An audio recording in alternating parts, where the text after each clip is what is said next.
इस कार्यक्रम के पुण्यार्जक हैं सिद्धांत Jain civil line Delhi, Savita Sagar Jain Rishabh Vihar Delhi, Rakesh Sangeeta Sonam Ritika जिनिशा AV2 Delhi, Sunita Sachin Jain Shriram road Delhi, Shrimati श्रीमाला Narendra बहादुर जैन ग्रीन पार्क, स्वर्गीय सुरेश चंद कागजी की स्मृति में संतोष जैन कालिंदी कॉलोनी दिल्ली। वंदितु सौविसिद्धे ध्रुवमचल मनोभवं गतिं पते वोचामि समय पाहुड मृणमो सुर केवली भणिदम्। त्रिकालवर्ती पंच परमेष्ठी भगवंतों को, आचार्य कुंद देव को और उनके दोनों महान टीकाकारों को नमन और वंदन। समय सार ग्रंथादि राज का मांगलिक स्वाध्याय चल रहा है। स्वाध्याय से ही अज्ञान का अभाव होता है और ज्ञान की प्राप्ति का योग बनता है। बिना स्वाध्याय के जीवन का निर्माण नहीं होता। इसलिए हम सबको हजारों काम छोड़ करके हमें प्रतिदिन स्वाध्याय अवश्य करना चाहिए। और समय सार का स्वाध्याय तो जीव के लिए बहुत ही आवश्यक है। आत्मा का सीधा परिचय समय सार ग्रंथादि राज के माध्यम से होता है। व्यवहार जी की पहचान तो सभी अनुयोगों के ग्रंथों के माध्यम से हो जाती है, पर परमार्थ जीव की पहचान एकमात्र समय सार ग्रंथ के माध्यम से होती है। इसलिए हम सब परमार्थ जीव की पहचान के लिए समय सार का स्वाध्याय अवश्य करते रहें। आत्म अधिकार की चर्चा यहाँ पर बहुत गहराई के साथ चल रही है। अब समय सार थोड़ा थोड़ा गहरा होता जा रहा है। स्थूलता से सूक्ष्म की ओर हम आगे बढ़ते जा रहे हैं। इसके लिए विशेष प्रज्ञा छेने की आवश्यकता होती है। इसलिए समय सार को मनोयोग के साथ श्रवण करना चाहिए। यहाँ विशेष ध्यान देने योग्य बात यह है कि रागादि भावों का अभाव आत्मा के स्पर्श से ही होता है, अर्थात आत्मा के अनुभव से होता है। आत्मा को छूना है, आत्मा को महसूस करना है। आत्मा को कहने की आवश्यकता नहीं, आत्मा की अनुभूति की आवश्यकता है। तो आत्म कल्याण का मार्ग आत्मा की अनुभूति से ही प्रारंभ होता है। बार बार कहा जाता है आत्म कल्याण के मार्ग में लग जाओ, मतलब आत्मा की अनुभूति की प्राप्ति करने का उद्यम करो। जैसे हम हवा का अनुभव करते हैं, ठंडे गर्म का हम लोग अनुभव करते हैं, ऐसे ज्ञान स्वभावी आत्मा का भी कहते अनुभव किया जाता है। ज्ञान स्वभावी आत्मा का अनुभव ज्ञान के द्वारा ही होता है। और जो भी आत्मानुभूति के अलावा जो भी शास्त्रों में वर्णन आया है, कहा गया है, उस आत्मा की अनुभूति के सहयोग करने के लिए ही है। अब चार गाथा एक साथ यहाँ पर आ रही हैं, 171 से लेकर के 176 तक। और चार गाथाओं की विषय वस्तु का बोध कराने के लिए 117 नंबर का कलश कहते हैं आचार्य अमरचंद देव ने लिखा है। अनुवाद उसका इस प्रकार है, दोहा छंद के रूप में। द्रव्यात्रव की संतति विद्यमान संपूर्ण, फिर भी ज्ञानी निरात्रव कैसे हो परिपूर्ण। तो ज्ञानी के समस्त द्रव्यास्त्रों की संतति विद्यमान होने पर भी यह क्यों कहा गया है कि ज्ञानी सदा ही निराश्रव है। शिष्य कहता है कि आपने तो समय दृष्टि को निराश्रव कह दिया, पर हमें तो उसका संपूर्ण आचरण अभी मिथ्या दृष्टि जीवों जैसा दिखाई देता है। ऐसी स्थिति में उसे निरार्थ कहते कैसे कहा जा सकता है? इस आशंका का समाधान उदाहरण सहित और युक्तियों के माध्यम से 4 गाथाओं में किया गया है।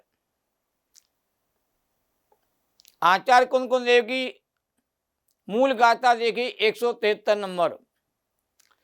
सब्बे पोबिणिवद्दा दुपच्चया अति सम्यदिष्टस्य उभे ओगप्पा ओगम बंधन्ते कम्य भावेण। सब्बे पुवनिवद्दा दुपच्चया अति सम्यदिष्टस्य उभ ओगप्पा ओगम बंधन्ते कम्य भावेण। फिर से देखिए गाथा को लय के साथ। सब्बे पोबिणिवद्दा दुपच्चया अति सम्यदिष्टस्य उभे ओगप्पा ओगम बंधन्ते कम्य भावेण। अनुवाद देखिए। पहले बंधे सद दृष्टियों के कर्म प्रत्यय सत्व में उपयोग के अनुसार वे ही कर्म का बंधन करें। मूल गाथा का मूल अर्थ देखिए। सम्यक दृष्टि जीव के पूर्वबद्ध समत्व प्रत्यय अर्थात द्रव्याश्रम सत्ता रूप में विद्यमान है। वे उपयोग के प्रयोग अनुसार कर्म भाव रागादि के द्वारा नवीन बंध करते हैं। रागादि भाव ना हो तो नवीन बंध नहीं होता है। 174 गाथा देखिए।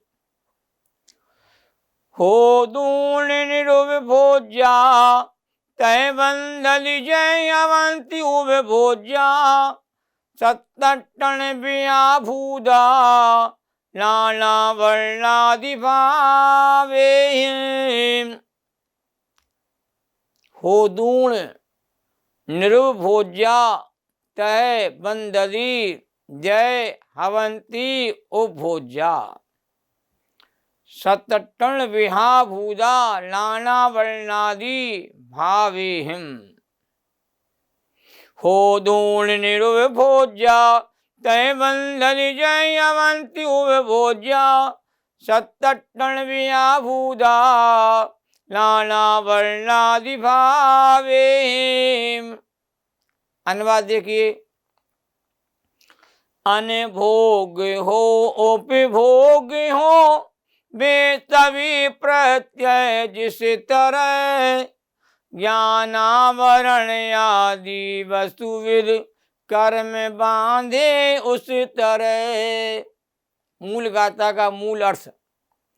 निरुपभोग होकर के भी वे प्रत्यय माने कारण जिस प्रकार उपभोग होते हैं उसी प्रकार 7-8 प्रकार के ज्ञानावरण आदि कर्मों को कहते बांधते हैं। एक साथ 8 कर्मों का बंध नहीं होता है। 7 कर्मों का बंध निरंतर जीव को अज्ञानता में होता रहता है। यह बात आगम की है। गाथा 175 नंबर की।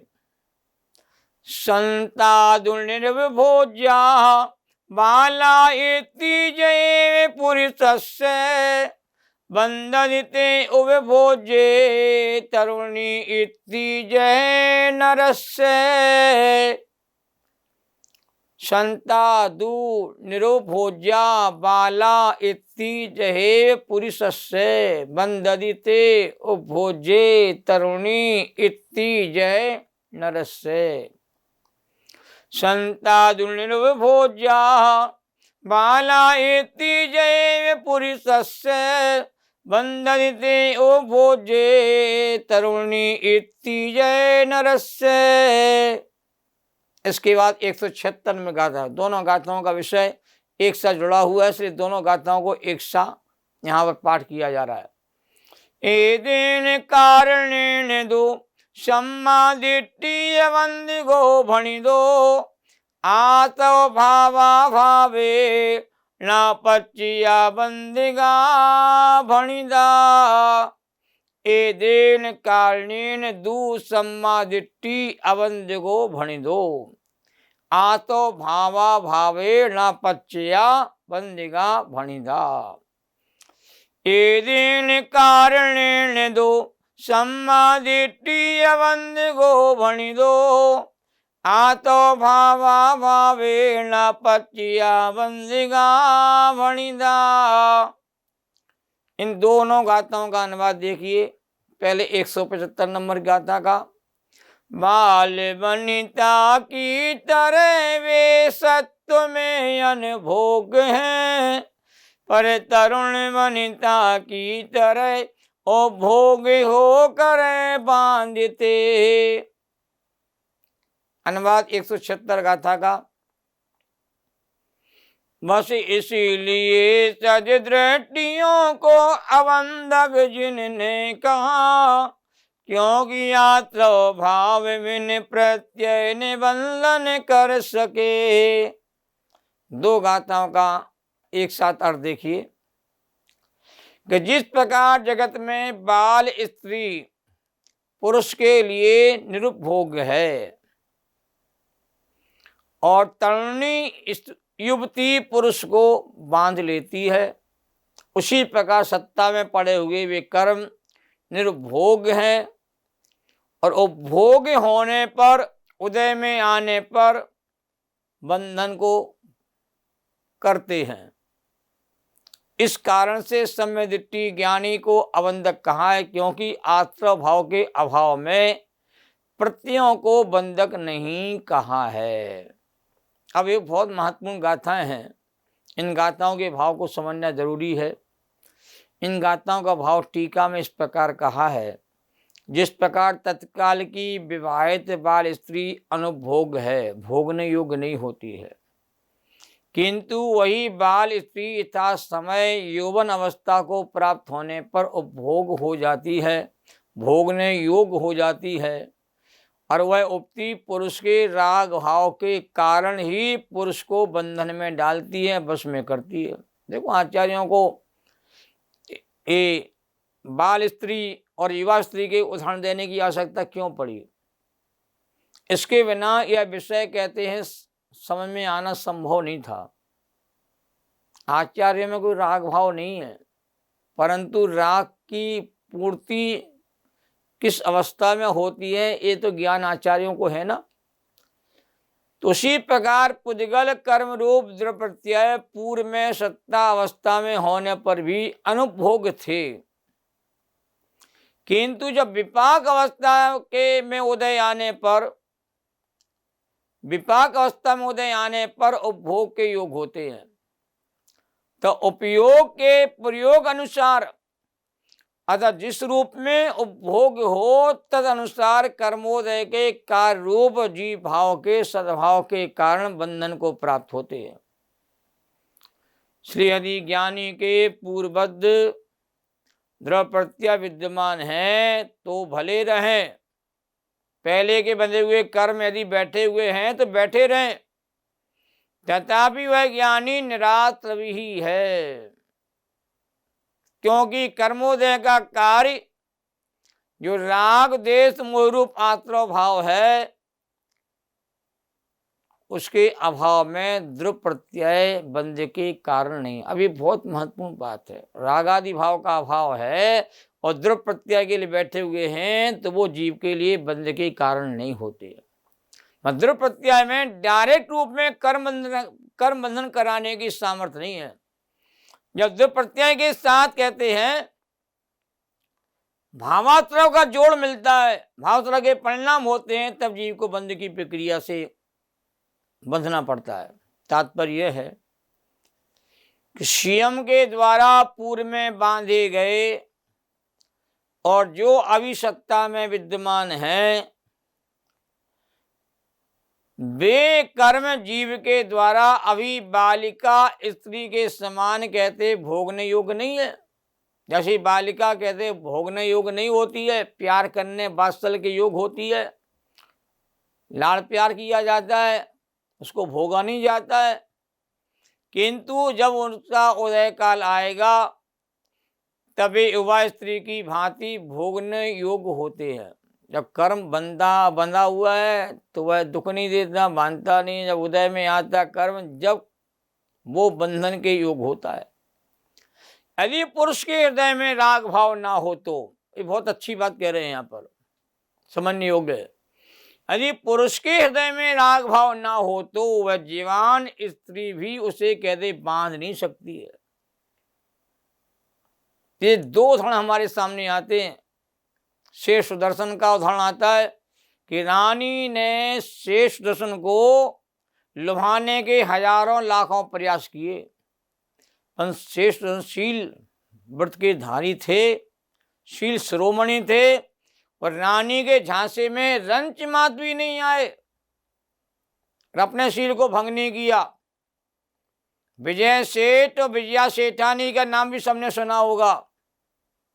उन्होंने भी शील को कहते हैं धारण किया, 80 धारवत के धनी थे वो। उसी प्रकार पूर्व में बद्ध कर्म उदय में आने पर भी जीव को उसके राग भाव के कारण ही बंध के वो कारण बनते हैं। और राग भाव का भाव है तो पूर्व कर्म का उदय आने पर भी बंध का कारण कहते नहीं बनता। यदि जीव की पर्याय में राग भाव ना हो तो मात्र द्रव्य कर्मों का उदय कर्म बंद कराने में समर्थ नहीं होता है। एक बात बहुत स्पष्ट है, 3 पॉइंट हैं जो समझने योग्य हैं। ना तो बंध अवस्था को प्राप्त कर्म बंधन के कारण है, पहली बात। ना सत्ता में पड़े हुए कर्म बंधन के कारण है, दूसरी बात। और ना रागादि भाव के बिना उदय में आए हुए कर्म बंधन के कारण है। कर्म का बंध, कर्म का सत्व और कर्म का उदय जीव को बंधन में नहीं डालते। आगामी कर्मों का बंधन भी कहते नहीं करते, अपितु आत्मा में उत्पन्न होने वाले रागादि भाव ही कर्म बंधन के कहते मूल कारण है। बात आगम की जो ठोस बात है, गहरी बात है, इसको समझना पड़ेगा। अतः कर्मों के बंध, सत्व, उदय के विचार से आकुलित होने की आवश्यकता नहीं है। और कर्म बंध गए हैं तो हम दुखी हो रहे हैं, कर्म सत्ता में बैठे हुए से दुखी हो रहे हैं, अब कर्म उदय में आएगा तो मैं दुखी हो रहा हूँ, कोई आवश्यकता नहीं है। हम बंध के मार्ग से कहते हैं अलग हो जाएंगे और मोक्ष मार्ग में बढ़ते हुए और केवली बनने का सौभाग्य हमको प्राप्त होगा। सहजानंदी शुद्ध स्वरूपी अविनाशी में आत्मस्वरूप, ज्ञानानंदी पूर्ण निराकुल, सदा प्रकाशित चेतन रूप, सदा प्रकाशित चेतन रूप। इस कार्यक्रम के पुण्यार्जक थे श्रीमती मंजू विनोद जैन गुड़गांव, सरला राज स्वाति जैन राजपुर रोड दिल्ली, आयुषी अतिशय जैन, आराधना जैन जर्मनी, सुबोध अंजू सुनीत शिवानी कालिंदी कॉलोनी दिल्ली, सुशील विनोद जैन योजना विहार, विकास स्वाति जैन ग्रेटर कैलाश 3।